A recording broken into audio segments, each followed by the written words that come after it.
Son las 7:10 de la mañana. Gracias por acompañarnos en la señal de éxitos. Llegamos desde Caracas a todo el país a través de nuestras emisoras, de nuestro circuito. Transmitimos a través del canal 990 de Simple TV, también a través de mundour.com y de nuestras aplicaciones en video. Vamos a ver. El 2024, lo que llaman la atención primaria de salud en Venezuela, enfrenta una situación crítica. Este año me refiero.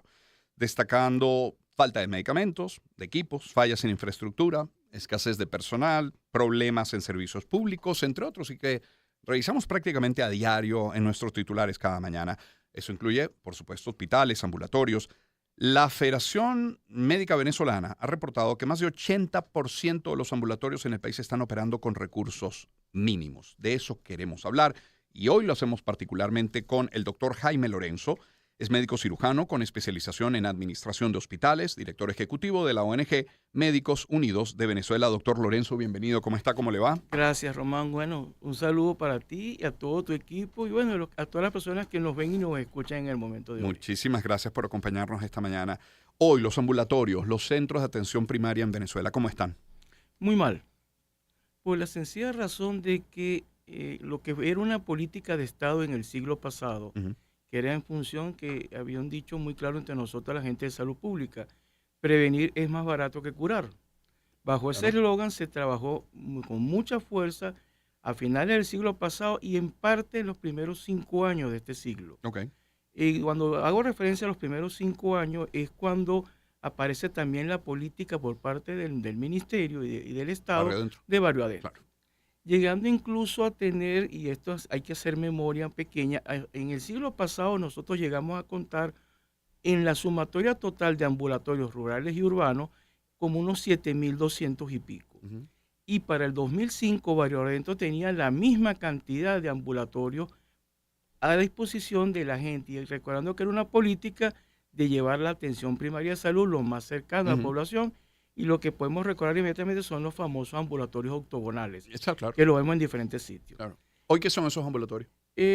Algunos, muy pocos, están prestando servicio, otros están prestando servicios de vivienda para algunas personas que no están haciendo la función, e incluso en los grupos más de mayor trabajo a nivel nacional, nos encontramos que casi el 89% o 90% no están cumpliendo las funciones para las que fueron creados o están cerrados.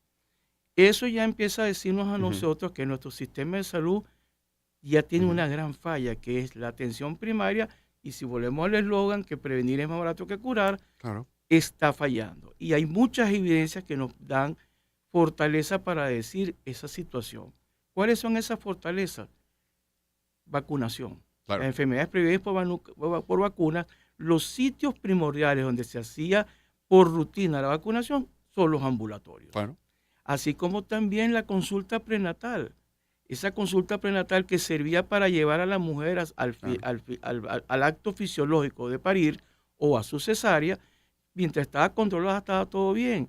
Y en ese orden de ideas, la consulta prenatal y la planificación familiar, en planificación familiar se hacía una consulta preventiva y se enseñaba a los adolescentes en los liceos, iba nuestro personal sanitario a dar charlas sobre protección del embarazo.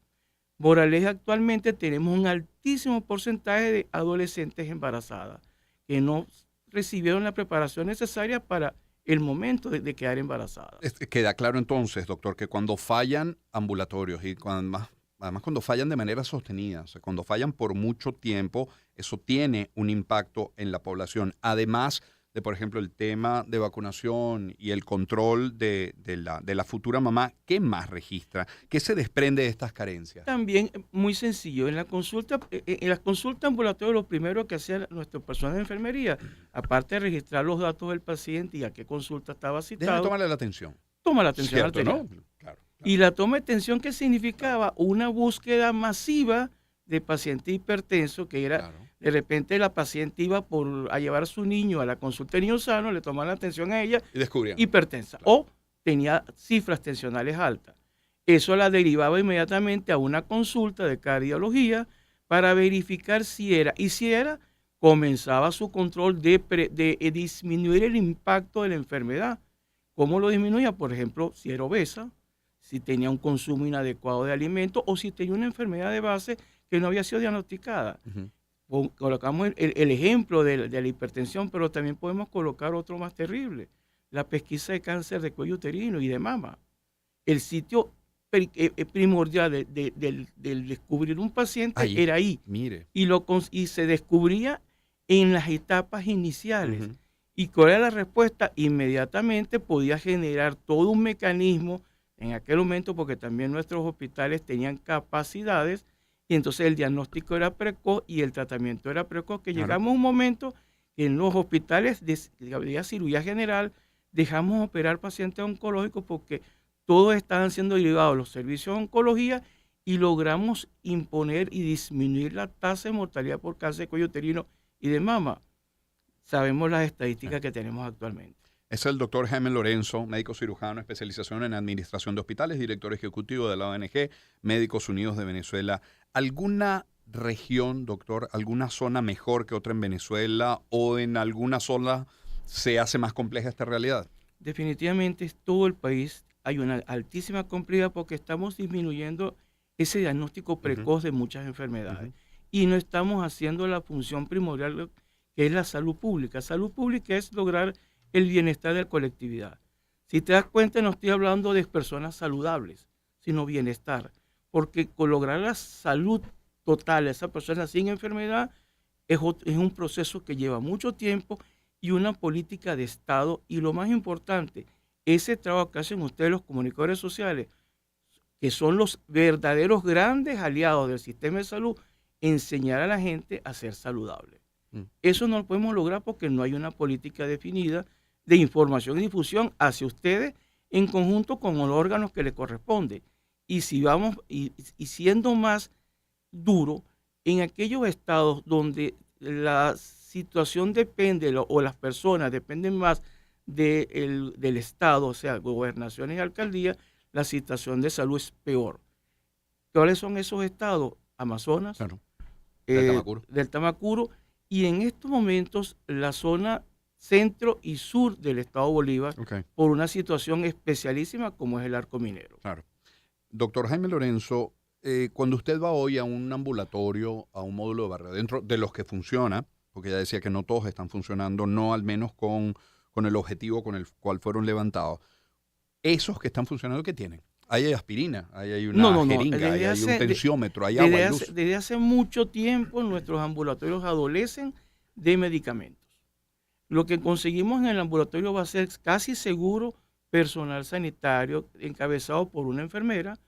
Puede ser que exista un médico o un hombre cumpliendo lo que la ley dice que hagamos el artículo 8, y puede estar presente trabajadores sociales y las camareras y aseadoras. Pero es recursos humanos con una capacidad limitada, primero porque ya las personas por una situación de tradición perdió confianza en el ambulatorio y prefieren ir al hospital a encontrarse con la otra situación que hemos hablado muchas veces. Y esta es la primera vez que se está tocando el punto ambulatorio desde el punto de vista Claro. real, porque es la base de todo sistema de salud. La persona que vaya se va a conseguir recursos humanos y se va a conseguir con algo más grave. Los ambulatorios fueron hechos, los tradicionales, vamos a llamarlo así, el Ministerio de Salud, Ujú. estuvieron hechos para cumplir un horario más o menos casi de oficina. Luego vino una política de ampliar la atención hasta las 7 de la noche y algunos pasaron a ser 24 horas. Para hacer eso tú tienes que tener ciertas cosas como era laboratorio Ujú. y medicamentos, y algunos tener el servicio de rayos X. Esas tres cosas adolecen los que lo tenían.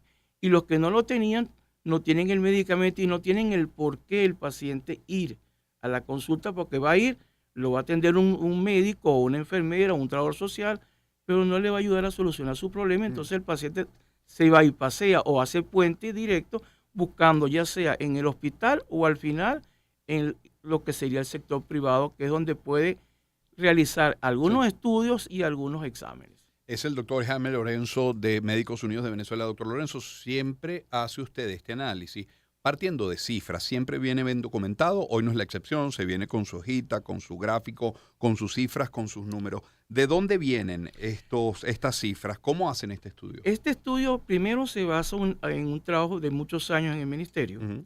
y también se basa en estadísticas propias del ministerio cuando las publicaban. ¿Qué significa esto? La última publicación formal del Ministerio fue en el año 2016. Y no es la estadística solamente de epidemiología, es la estadística de lo que es la data hospitalaria y la data ambulatorio. Para el 2005 te puedo decir que el total de ambulatorios del Ministerio de Salud eran 4.956. Los del Seguro Social eran 59 ambulatorios y los del IPASME eran 58 ambulatorios. Y la red Barrio Adentro para el 2005 eran 7.287. Ahora viene una nueva publicación, salió una nueva publicación en el 2015, en donde nos refieren que lo que serían ambulatorios en su total, es decir, los ambulatorios urbanos, los del IPASME, el Seguro Social, los centros de alta tecnología, acuérdense que hay muchos nombres cambiados, clínicas populares, consultores populares que entran ahí los romboidales y los antiguos ambulatorios rurales, y los centros de diagnóstico integral suman en total de infraestructura de 12.184. ¿Eso para qué año? Para el año 2015. Esa estructura, si estuviera funcionando, imagínate cómo estaría la respuesta si en el siglo pasado a una población menor se atendían con más o menos 7.000 ambulatorios en total. Sí. Pero el problema está que puedes tener una infraestructura, pero si el 90% no funciona o funciona de manera inadecuada, la respuesta es negativa. Doctor, ¿qué ayudas internacionales han recibido esos centros de atención primaria, esos módulos? Porque con frecuencia leemos de la cantidad de personas que son alcanzadas con la ayuda humanitaria. En el caso de estos centros, ¿se ha hecho inversión? La única inversión que hubo fue en los primeros meses de la pandemia por la Cruz Roja Internacional, en donde hicieron dotación a hospitales y a ciertos ambulatorios en algunas zonas del país. Llegaron plantas eléctricas. Plantas eléctricas a algunos hospitales. Más bien hospitales. No a estos centros porque es una cuestión de... Claro. Aparte que la atención ambulatoria no es para atender emergencias, y los hospitales en aquel momento, por la situación de los problemas de energía que había en el país, era lógico actuar ahí. Pero en la red ambulatoria llegaron algunas cantidades de medicamentos y algunas cantidades de materiales, pero eso es efímero, porque lo que debe hacer una dotación continua y permanente, cuando tú la mandas de manera espasmódica en momentos de crisis, se acaba igualito. Y hay una situación que es muy clara. A veces en estos paquetes de ayuda humanitaria por emergencia, no necesariamente está lo que se debe usar en ese establecimiento, sino para productos de emergencia. Entonces, puede ser que haya cosas que sí se usen y otras que no se van a usar, pero lo importante es ratificar. Usted tiene 5 patologías nacionales por tradición: diabético, hipertenso, problemas pulmonares. En los niños vamos a conseguir parasitosis y quizás podemos poner los problemas dermatológicos.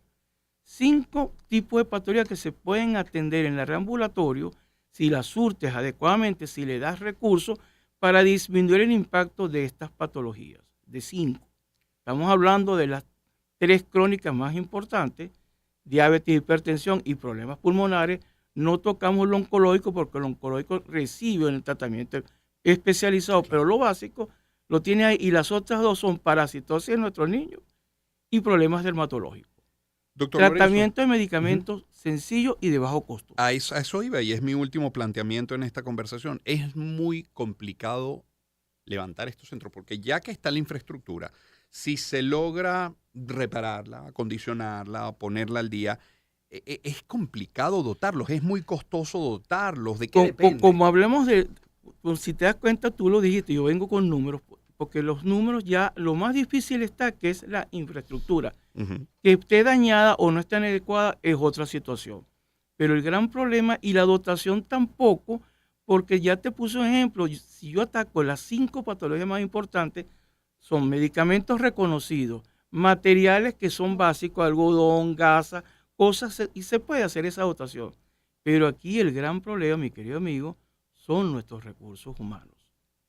Cuando tú tienes un estudiante de medicina que tenía que estar acudiendo al sistema hospitalario para aumentar su nivel de formación, y están disminuyendo nuestros hospitales, cuando tienes estudiantes de medicina que están apostando ya a tomar una decisión quizás antes de recibir ese título. El título, Y sí. voy a hablar de mi Universidad Central de Venezuela, el Aula Magna, que antes de recibir ese título ya están pensando que dónde voy a buscar mi futuro, entendiendo que ese buscar mi futuro ya no es bajo el cobijo de los padres, ya no es Sí. quedándose en Venezuela.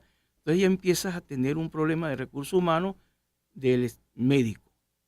Si agregas el problema de enfermería, que es el otro recurso humano fuerte en nuestra red ambulatoria, que yo siempre lo he dicho, yo como médico llegué a la primera ambulatoria y me nombraron coordinador y no sabía nada. La enfermera se conocía, tenía 10 años y sabía cómo se manejaba el ambulatorio. Claro. Pero y esas también se han ido. Y el otro recurso en la red ambulatoria, que es la que están preparadas y formadas para hacer esa promoción y educación en salud, como son nuestros trabajadores sociales, también están disminuidos, ya sea porque se han ido de la red ambulatoria o se han jubilado y retirado. Porque no es una carrera que haya sido apetecible como lo fue en otra época. Entonces ya tú tienes un problema de recursos humanos que es lo que va a demorar la respuesta. Pero aún a eso hay cómo hacerlo y preparar de manera lógica y con los recursos de formación existentes, preparar personal para volver a tener un ritmo de respuesta en la red ambulatoria. Eso significa echar una mirada a todo lo que es la complejidad de la formación, que es nuestra formación en nuestras universidades, en las escuelas de medicina, de enfermería, de trabajo social, de bioanálisis, que están ahí, tienen docentes en menor cantidad que en otra época, pero están vivas. No hay que construir ninguna universidad, no hay que construir ningún hospital, no hay que construir nada. Lo que hay que es crear un plan de formación de recursos humanos, pero con criterios lógicos, no locuras. Considerar la educación y la salud como prioritario. Correcto. Eso es lo fundamental. Gracias, doctor, por su visita esta mañana. Gracias, mi querido amigo. Muy gentil siempre. Es el doctor Jaime Lorenzo, médico cirujano con especialización en administración de hospitales, director ejecutivo de la ONG Médicos Unidos de Venezuela. Antes de escuchar algo de música, comparto con ustedes algunos mensajes publicitarios, como este, por ejemplo, de MAPFRE, con múltiples alternativas de protección, dependiendo de las necesidades, claro, y el presupuesto